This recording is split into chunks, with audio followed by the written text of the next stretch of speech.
All right, guys, welcome back into another NFL DFS video. My name is Eric Polzin with 905 Sports. Going to be getting into the Week 10 stacks. Yes, the stacking video is here for you guys. If you guys have watched this prior, you know it has been great coverage.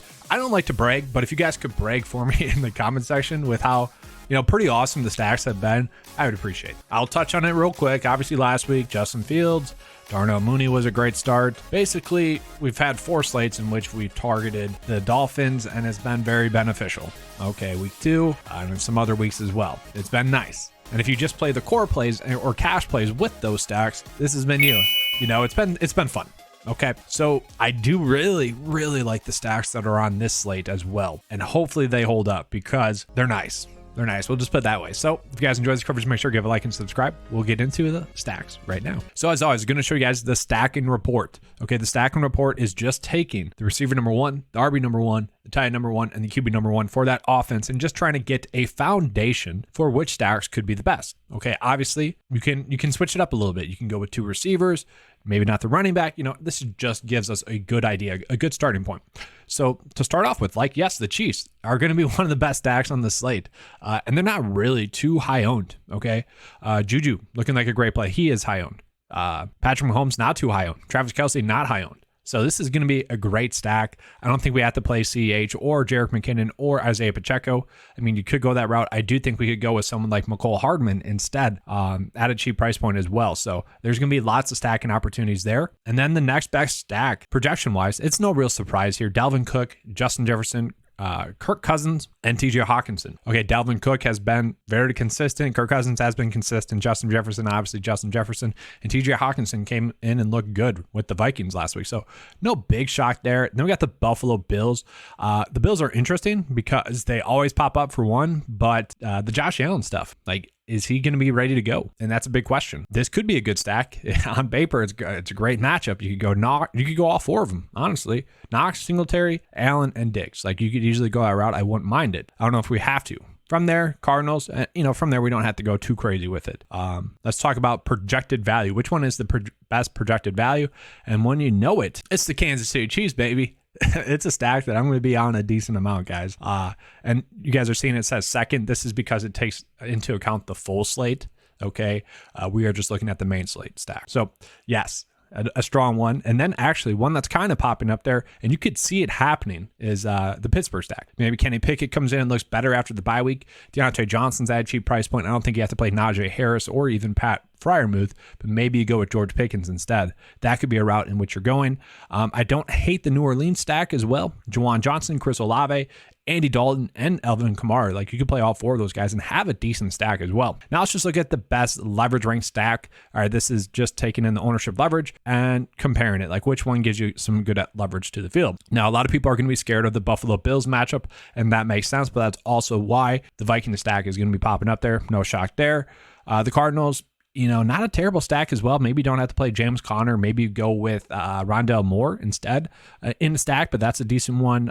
Yes, the Bills stack is kind of under-owned right now because of the uncertainty to Josh Allen. Devin Singletary gets a bump if Josh Allen is kind of hindered by his injury, but he's not getting properly owned. And then Diggs getting a little bit lower of an ownership because of Josh Allen's injury. So it makes sense. And then looking at the Chiefs, guys, it's still popping up. Okay, so I feel like we got a good idea of the starting points at least. So let's get into the stack breakdown. So originally I thought I was going to be stacking this game before the Josh Allen injury news came up. And I'll just show you guys still just in case, but I don't think we have to go that route. It would have been like Jefferson, Diggs, maybe Gabe Davis, maybe Thielen. You could go that route, but obviously would have went like Dawson Knox or something like that. That was kind of my initial thought. I don't think we have to go that route. Now, a game that I do want to stack as well is going to be this Bears-Detroit game. Okay, it should be a good game. Okay, you got Justin Fields, who everyone is trying to play. I get it. I actually don't mind Jared Goff going against the Chicago Bears, who, since they have given up their defense, pretty much, they traded away their defense,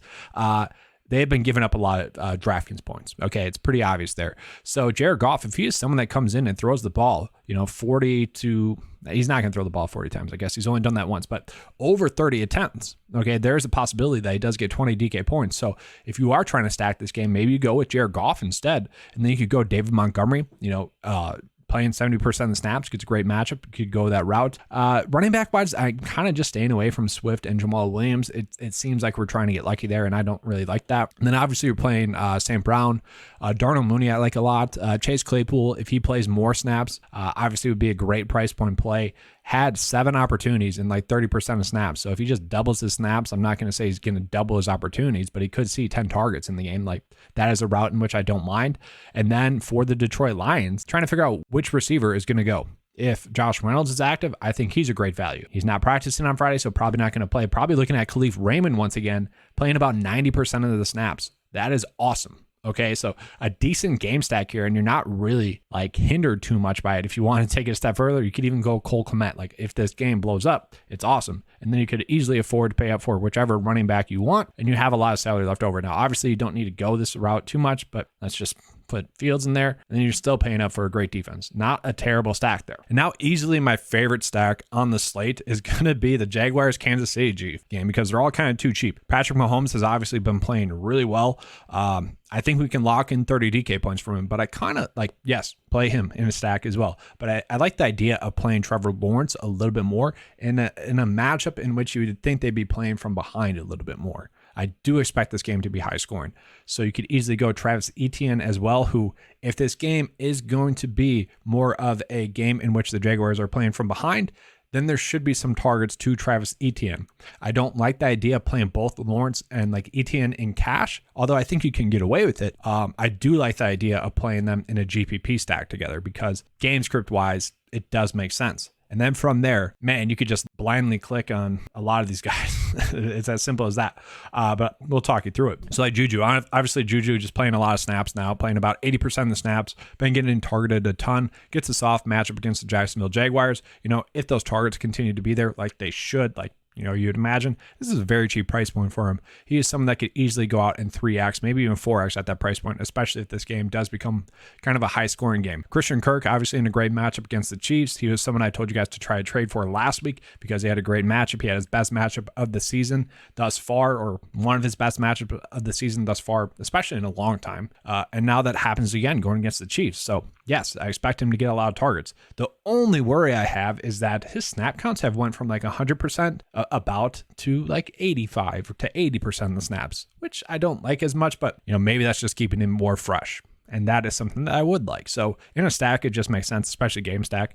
McCole Hardman, we got to wait and make sure that he's going to be active. Okay, he is injured right now. Okay, if he does sit, that makes the stack more difficult. Maybe it's Kadarius Toney. I don't know why I have that name just in my head wrong. It could be him, but he is priced up a little bit. I don't know if you'd want to go that route. And if you were trying to stack this game, I would say either Zay Jones, who's playing like 90% of the snaps, or Marvin Jones. Like one of those two are going to have a great game if this is going to be a high scoring game.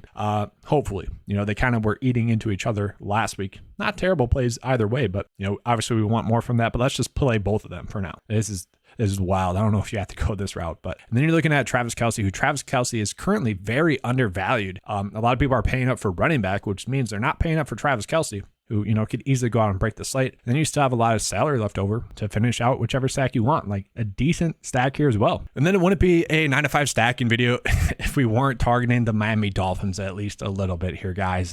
It's like lather, rinse, repeat, you know, keep it going. Jacoby Brissett, not terrible. Like he has a good matchup here. It wouldn't be shocking to see him go for 20 DK points. The issue with him is the passing attempts really haven't been there for him. You know, he's going to need to score some touchdowns or possibly get a QB sneak touchdown or something. 5.4 is a cheap price point. You know, obviously we're chasing the matchup here.